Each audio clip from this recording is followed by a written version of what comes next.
Assalamualaikum warahmatullahi wabarakatuh. Selamat pagi, selamat siang, dan selamat sore bagi semua rekan-rekan mahasiswa Universitas Terbuka di seluruh Nusantara yang saya banggakan. Salam sejahtera, salam kebajikan untuk kita semua. Untuk sesi pertemuan keempat dari mata kuliah pemasaran jasa, kita akan membahas sedikit ya, atau saya akan memberikan sedikit pencerahan yang kadangkala mungkin ini sering terjadi terhadap perusahaan jasa, yaitu bagaimana menyeimbangkan antara permintaan dan penawaran. Yang dimaksud dengan permintaan adalah bagaimana konsumen itu meminta ya untuk menggunakan jasa kita. Jasa kita itu banyak seperti sekolah, rumah sakit, paket-paket wisata, traveling, dan sebagainya. Dan kemudian di sisi lain, kadang-kala pada saat-saat tertentu perusahaan kita akan menghadapi kompetisi, yaitu dengan banyaknya penawaran dari berbagai macam vendor yang ada di sekitar komunitas-komunitas konsumen. Nah, itu yang perlu kita bicarakan dan perlu kita seimbangkan bersama. Yang pertama adalah bagaimana tentang permintaan yang harus kita seimbangkan. Biasanya perusahaan-perusahaan jasa pada saat-saat tertentu akan mengalami over demand ya, atau excess demand. Ya, misalnya contoh, mungkin dalam beberapa bulan ke depan akan ada libur akhir tahun dan menghadapi tahun baru, tentu berbagai macam jasa-jasa perjalanan wisata maupun tempat wisata pasti akan mengalami peningkatan dalam hal permintaan ya. Nah, di sisi lain mungkin juga ada beberapa contoh kegiatan liburan sekolah misalnya atau liburan kampus, tentu akan meningkat permintaan mungkin terhadap biro perjalanan yang akan mengisi liburan anak-anak sekolah atau anak-anak kampus dan seterusnya. Nah, kadangkala permintaan yang sedemikian banyak pada saat yang bersamaan ini akan menjadi suatu pertimbangan bagi kita.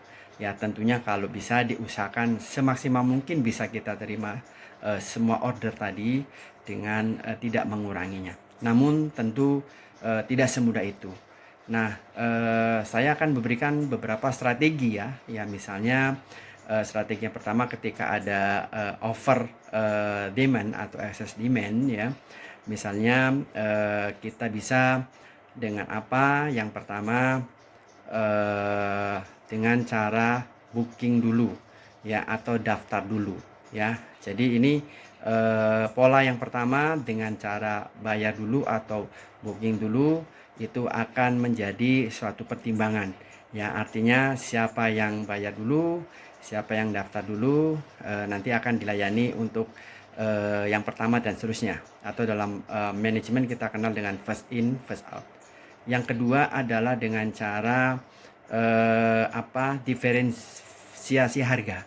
Misalnya pada saat-saat peak season ya, pada saat-saat ramai kita akan naikkan sedikit harga ya, supaya apa? Supaya tidak numpuk pada saat-saat itu. Bisa kita harapkan konsumen bisa melakukan mungkin perjalanan wisata ya pada liburan-liburan saat-saat yang akan datang dan sebagainya.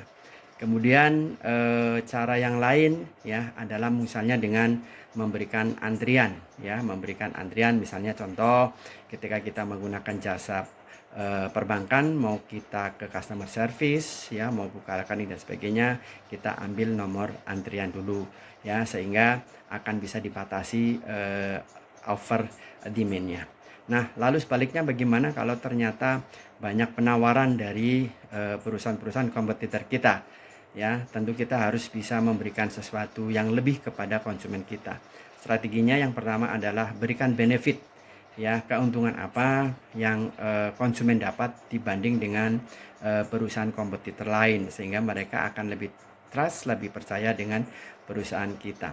Kemudian yang kedua adalah strategi yang gitu adalah jangan kecewakan konsumen ya. Artinya kita harus bisa memberikan pelayanan yang sempurna, pelayanan yang prima pada saat pra pembelian, pada saat proses, dan pada saat pasca pembelian. Demikian sebagian daripada beberapa strategi untuk menyeimbangkan antara permintaan dan penawaran. Lebih kurangnya teman-teman bisa belajar dalam buku yang sudah ada atau dalam ruang baca virtual. Terima kasih, selamat mempelajari, sukses selalu. Assalamualaikum warahmatullahi wabarakatuh.